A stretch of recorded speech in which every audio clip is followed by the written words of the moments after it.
Ikaw nga dyan pa lang eh. Iihi ako. Hoy, ako hindi ako mahawak dyan. Parang yung lakad natin na ilang araw. Hindi pa nga doon nakapunta sa gitna. Ang ganyan na itsura niya. Ang sakit.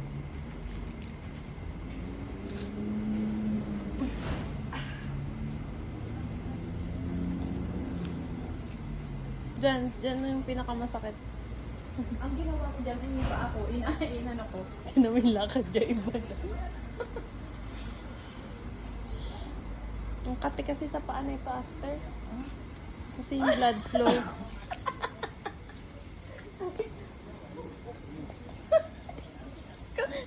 Naiiyak ako. Bakit ako gumagayo pa sa inyo? Tawa-tawa ka dyan ah. Kasi pa ako eh. Wala, hindi ka mag-video eh. Ano? Mas ka rin tama din.